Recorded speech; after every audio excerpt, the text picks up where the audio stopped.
Hi, this is Axel from dreamsanctuary.net. In this fourth video, I'm going to analyze another dream of mine.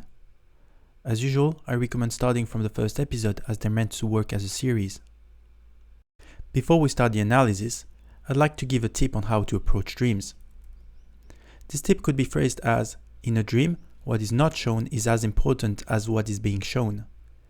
The assumption here is that the unconscious is choosing and ordering symbols in a meaningful way. In other words, the symbols of a dream are not random, but the most accurate representation of the current state of the psyche. If this is the case, and I do believe it is true, we can better understand a dream by making observations on what is not shown. Let's consider this first example from a dream of mine.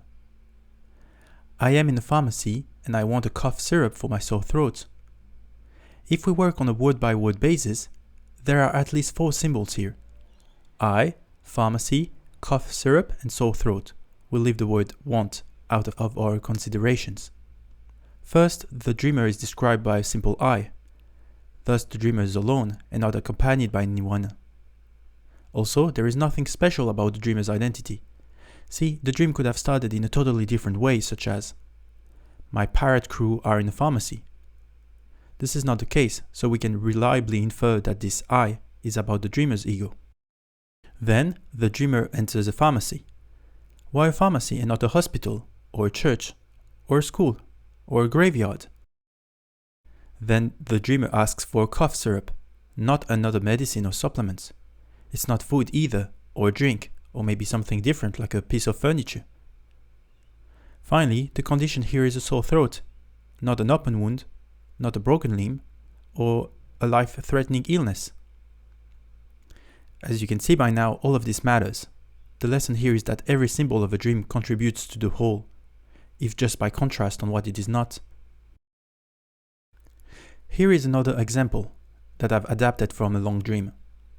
A cataclysmic event happens. I fly to Jupiter and meet a goddess. In this example, the dream could have killed the dreamer and sent him to suffer in hell, that would be a negative reading. Or send him to heaven, which would be a more positive reading. Or it could have ended after the first sentence, which would have left things inconclusive. Instead, the unconscious chose to show this unlikely turn of events. This has the effect of softening the meaning of the whole dream after the blow of the first sentence. It's important to know that the unconscious tries to resolve situations, especially at the end of a dream. Sometimes it does resolve things positively, sometimes negatively, and sometimes it leaves things unclear. So the way a dream ends tells us what potential future the unconscious is perceiving. This can color the whole dream, so I encourage you to pay special attention to the end of a dream. By now you should be familiar with the idea that a dream carries its meaning through symbols. So the work of interpretation is to stay as close as possible to the symbols of a dream, as we attempt to translate these psychic facts into something that can be consciously apprehended and acted out by the ego. This quote by Edinger puts it quite effectively. Dealing with the fish really has 3 steps. First is the catching of the fish. Second is the extraction of its healing virtues. Third is applying the remedy in living situation. One can call those 3 steps capture, extraction, and transformation, and this I consider to be the essence of the whole analytical process. Here, Edinger uses the word fish as referring to the primordial and undifferentiated psyche, but also to a redemptive aspect of the self. In any case, if we apply this to dream interpretation, we can state that the process is made of capturing the dream, with its association and context, extracting its meaning, and being transformed by it. If you're not transformed by a dream analysis, for instance because it confirms something you knew already, something went wrong along the way. By definition, all material from the unconscious is both novel to the ego and has a compensatory nature. So a good interpretation will be emotionally confronting. Finally, the integration of novel insight must sink in. Don't let it go in one ear and out the other. We can now turn to the dream. This dream is titled The Reverse Sacrifice, and I had it in March 2021. This is the dream. I am in a secret society and there is going to be a sacrifice for the new year. Actually, I'm going to be the sacrifice. In the ritual room, there is a queen sitting on a throne, and a royal couple as well as a few other indistinct people. They look like Elizabeth II, Meghan and Harry. I am laying on the ground in a sack. Then the queen tells me that I will not be the sacrifice. Rather, someone else is going to be sacrificed. I stand for the old, the other person stands for the new. As she says, the old will become the new. Thus the new is going to be sacrificed instead of the old. Before the sacrifice happens, the royal couple has to go through a voluntary incision by having a mechanical razor slightly cut their throats. Both are terrified and are shaking too much for the cut to take place. The queen condemns them to be devoured by the throne if they do not comply with getting the cut. As it appears, the throne on which she is sitting has teeth and is able to eat people. The royal couple finally agree, and they get a slight cut on the throat. After this, the person symbolizing the new gets fed to the throne. Meanwhile, I lay in the background and people tell me that I need to say a key phrase to close the ritual. No matter how many times they repeat the key phrase, I can't memorize or understand it. It is in English, but the words do not make sense together. The queen notices this and she looks at me upset as if I'm going to ruin the ritual. Next, we go through the key symbols and their associations.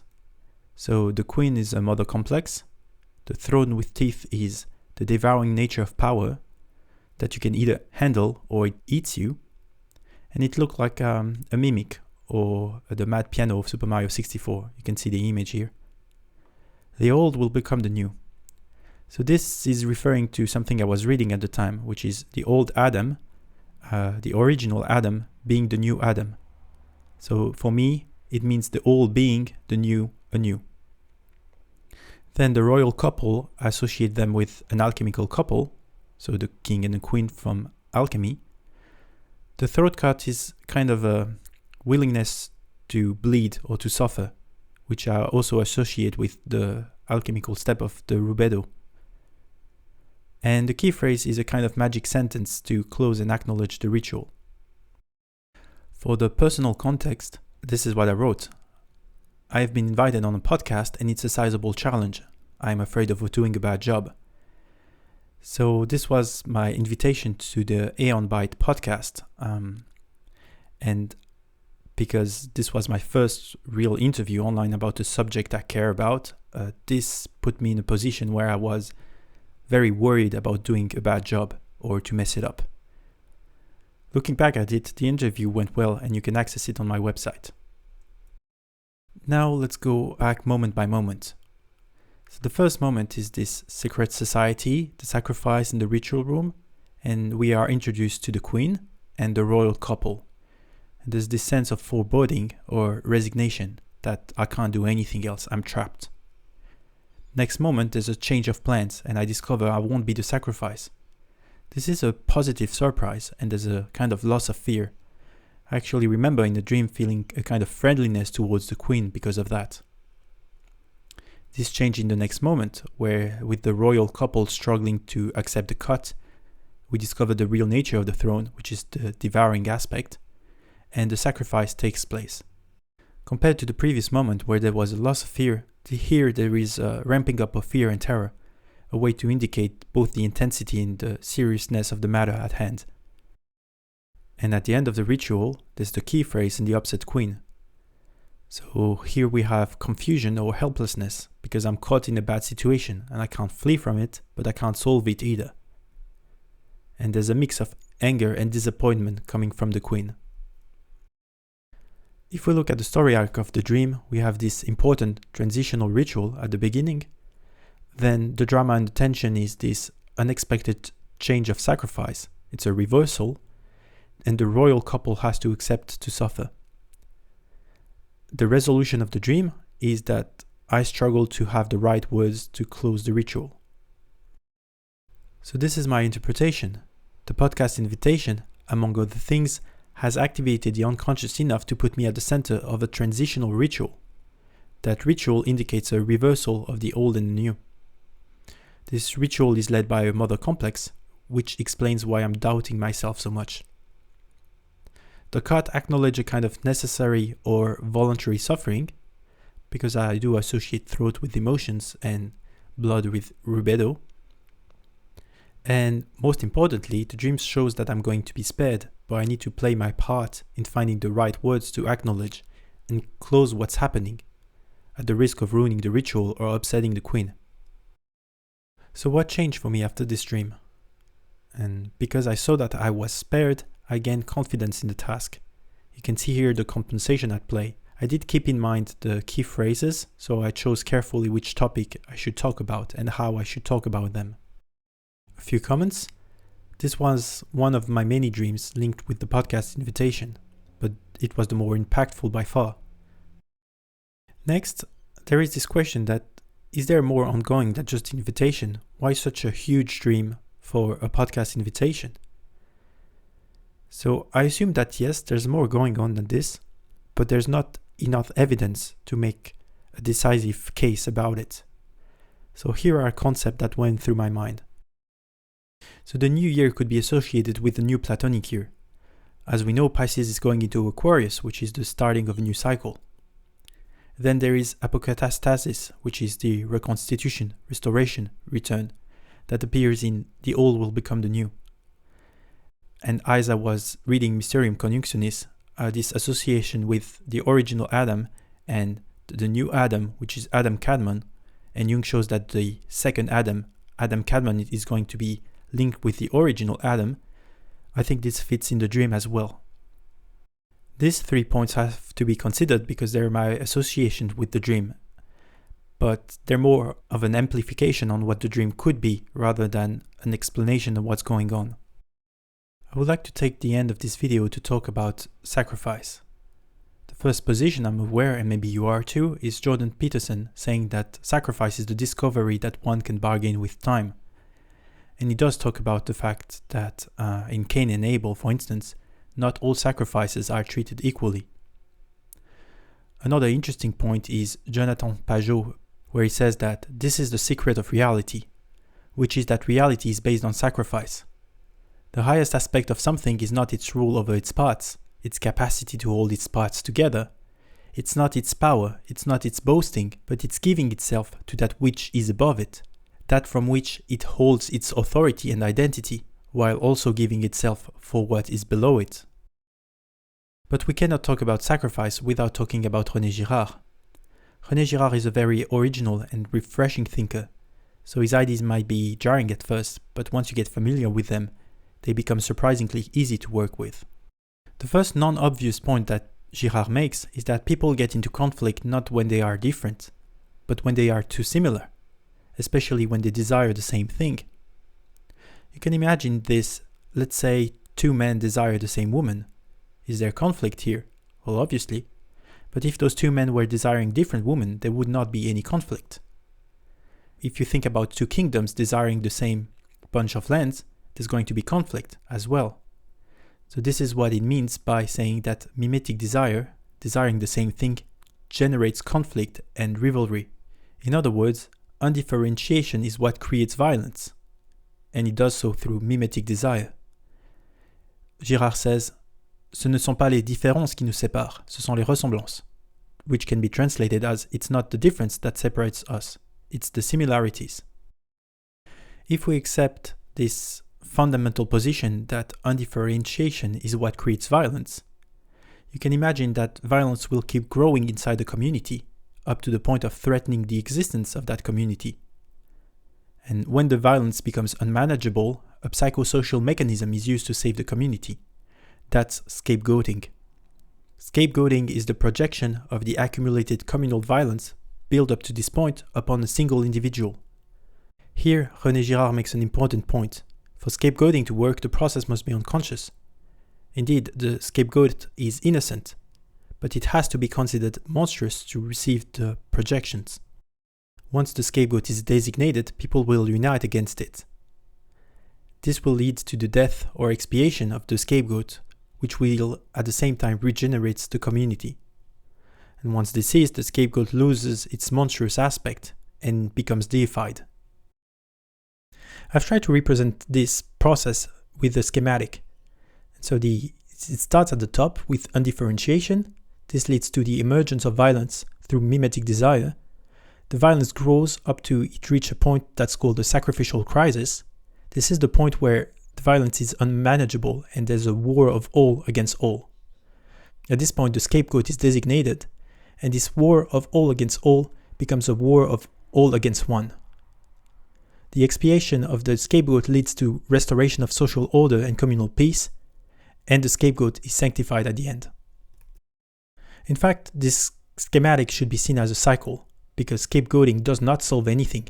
It just buys time by diffusing the accumulated communal violence. If you want a visual representation of this phenomenon, you can watch Midsommar or the old version of Wicker Man, the 1973 version. Now some people can argue that scapegoating is pre-Christian. Even the two movies I've quoted are pagan or neo-pagan. So what about Christianity? As I'm not an expert in René Girard, I will defer my understanding to this article on him. Under Girard's interpretation, humanity has achieved social peace by performing violent acts of scapegoating. Jesus' solution is much more radical and efficient: to turn the other cheek, to abstain from violent retribution. Scapegoating is not an efficient means to bring about peace, as it always depends on the periodic repetition of the mechanism. The real solution is in the total withdrawal from violence, and that is the bulk of Jesus' message. Under Girard's interpretation, Jesus saved us by becoming a victim and overturning once and for all the scapegoat mechanism. Thanks to Jesus' salvific mission, human beings now have the capacity to understand what scapegoats really are and have the golden opportunity to achieve enduring social peace. This leaves me with two open questions. The first one is, if undifferentiation is at the source of violence, would individuation be a solution to limiting that violence? The second point is, because scapegoating is a special form of shadow projection, would shadow work, especially retrieving shadow projection, contain scapegoating? I don't have answers to those questions. I'm just putting them out there for you to consider them with me. We can now turn to Jung to try to understand sacrifice psychologically. Thankfully, the bulk of Jung's writing on sacrifice can be found in the essay Transformation Symbolism in the Mass, part of Collected Works 11. Jung starts by drawing a distinction between sacrifice, gift, and offering. He writes, "There is, explicitly or implicitly, a personal claim bound up with every gift. There is always an unspoken, 'give that thou mayest receive.' Consequently, the gift always carries with it a personal intention, for the mere giving of it is not a sacrifice. It only becomes a sacrifice if I give up the implied intention of receiving something in return. If it is to be a true sacrifice, the gift must be given as if it were being destroyed. On the other hand, an offering is a giving with a secret claim, the unavowed purpose and tacit expectation of purchasing the goodwill of the deity. It's an ethically worthless simulacrum of sacrifice." He goes on to say that a sacrifice must be identified with the sacrificer. The act of making a sacrifice consists in the first place in giving something which belongs to me. Everything which belongs to me bears the stamp of mineness, that is, it has a subtle identity with my ego. Thus, to sacrifice something is equivalent to giving up a part of one's ego.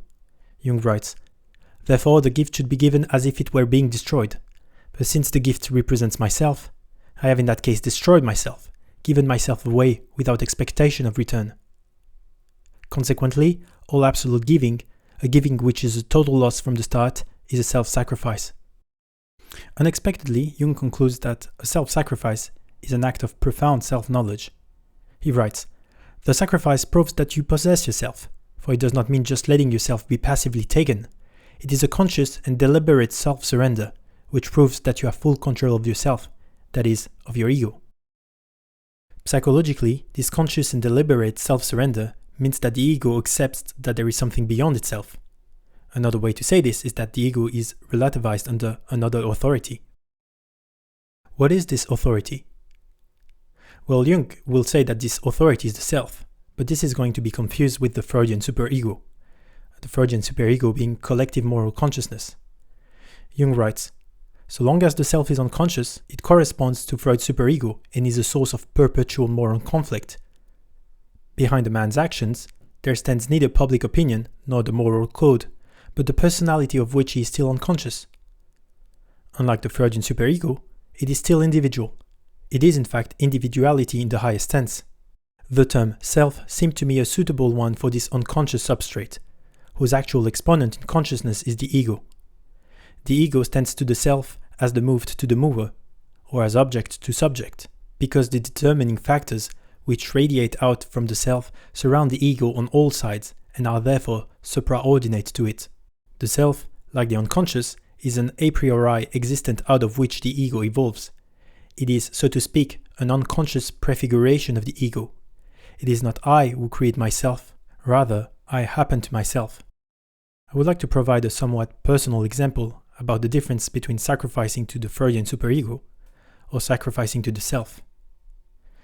Let's say you have the possibility of going to university because you're quite good at studying and your parents want you to do that and society wants you to do that, and you somewhat agree, somewhat disagree about what to do, and so you go along with the flow. So the time, the money, the years that we will sacrifice there are a sacrifice to the Freudian superego, to collective moral consciousness. There's not much individuality to your decision here. Now let's say you finish your studies, you've earned something like a master degree, and there's a work offer waiting for you, which would assume a good career. And so your parents are happy about it. It's a good job, it makes good money, it's somewhat designed for you for all your studies, and there's no good reason to refuse it. But inside you, there is the sense that if you engage in this career, if you decide to go along with the flow, there's something in you that will die. There's something in you that resists this offer and can't accept to go with it. It's not folly, it's not arrogance, it's a deep sense, a heart-centered sense, maybe a gut instinct that tells you that this path is not the right one. But you have no arguments for it. Maybe people will ask you, okay, so what's the alternative to not getting this good career? And sadly, there's nothing to say. The only thing you can say is that it's a perfect offer, but it's not for me. I have to do something else. Something else is calling me, and I don't know what it is. I would say that this is a sacrifice to the self, because your individuality is in conflict with public opinion, the moral code, maybe your family, everything. But it still talks to you at a deeper level than this collective moral consciousness that the Freudian superego represents. To finish, just like with René Girard, I would like to talk about the sacrifice of Christ and what it means. So the most articulated and complete answer is found in Answer to Job, and that's beyond this video. However, in this essay, Transformation Symbolism in the Mass, Jung gives us a starting point for reflection on what happens, and this is worth being quoted at length. So we need to establish that Christ, as both a divine being and a man, is a paradoxical symbol of a sacrificer and sacrificed. This means that God is sacrificing man, but also man is sacrificing God. So what does it mean for God to be sacrificed by man? Jung writes, "What is the reason for this punishment of God? Despite the almost blasphemous nature of this question, we must nevertheless ask it in view of the obviously punitive character of the sacrifice. The usual explanation is that Christ was punished for our sins. The dogmatic validity of this answer is not in question here, as I am in no way concerned with the Church's explanation, but only wish to reconstruct the underlying psychic process. We must logically assume that the existence of a guilt proportionate to the punishment. If mankind is the guilty party, logic surely demands that mankind should be punished. But if God takes the punishment on himself, he exculpates mankind, and we must then conjecture that it is not mankind that is guilty, but God, which would logically explain why he took the guilt on himself. For reasons that can readily be understood, a satisfactory answer is not to be expected from Orthodox Christianity. But such an answer may be found in the Old Testament, in Gnosticism, and in late Catholic speculation. From the Old Testament, we know that though Yahweh was a guardian of the law, he was not just, and that he suffered from fits of rage which he had every occasion to regret. And from certain Gnostic systems, it is clear that the Octor Rerum was a lower archon who falsely imagined that he had created a perfect world, whereas in fact it was woefully imperfect. On account of his saturnine disposition, this demiurgic archon has affinities with the Jewish Yahweh, who was likewise a world creator. His work was imperfect and did not prosper, But the blame cannot be placed on the creature any more than one can curse the pots for being badly turned out by the potter. This argument led to the Marcionite Reformation and to purging the New Testament of elements derived from the Old. In these explanations, we find the natural logic we missed in the answer of the Church. God's guilt consisted in the fact that, as creator of the world and king of his creatures, he was inadequate, and therefore had to submit to the ritual slaying. For a primitive man, the concrete king was perfectly suited to this purpose, but not for a higher level of civilization with a more spiritual conception of God. Earlier ages could still dethrone their gods by destroying their images or putting them in chains.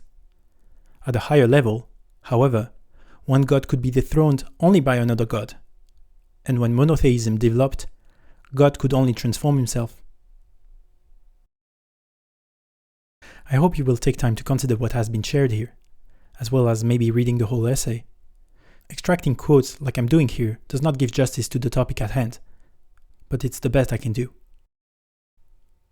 Links are in the description box, and until next time.